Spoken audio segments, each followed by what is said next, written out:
నిరీక్షణ prayer house మరియు centre సంఘముల తరపున విశ్వాసమునకు కర్తయు దాన్ని కొనసాగించువాడనైనా యేసుక్రీస్తు నామములో మీ అందరికీ నా శుభములు. ఈరోజు దేవుని వాగ్దానం మత్తయి సువార్త 9వ అధ్యాయం 22వ వచనం. నీ విశ్వాసము నిన్ను బాగుపరిచెను.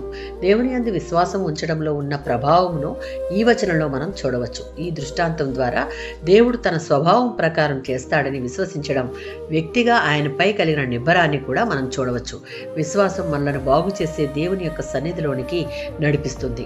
మనలో ఉన్న ఆ విశ్వాసమే దేవుడు మనకు కావాల్సిన పని చేసేందుకు కూడా మార్గాన్ని తెరుస్తుంది. కాబట్టి నమ్మకం అనేది మనలను బాగు చేస్తుంది, రక్షిస్తుంది కూడా. హెబ్రీయులకు రాసిన పత్రిక 11వ అధ్యాయం 1వ వచనం. విశ్వాసం లేదా నమ్మకం రెండు విషయాలకు సంబంధించినది. రాబోయేవి అనగా ఆశతో ఎదురు చూచే వాటిని గురించి, మరియు రెండు కంటికి కనిపించనివి.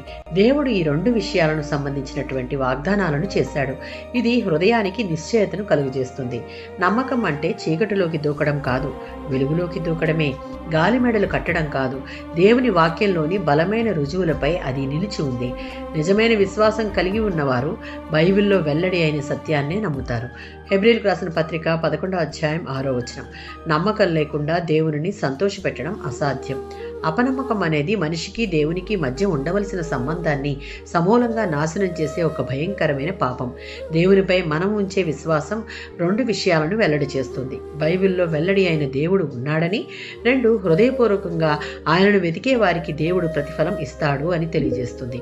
విశ్వాసులంగా మనలో దేవునిని అన్ని సమయాలలో, అన్ని పరిస్థితులలో ఆయన యందు స్థిరమైన విశ్వాసం కలిగిన వారుగాను, దేవునిని వెతికేవారుగాను ఉంటే మన ప్రతి కార్యాన్ని సఫలం చేసి పాడైన ప్రతి పరిస్థితిని బాగు చేసే దేవుడు మన దేవుడు. ఆమేన్.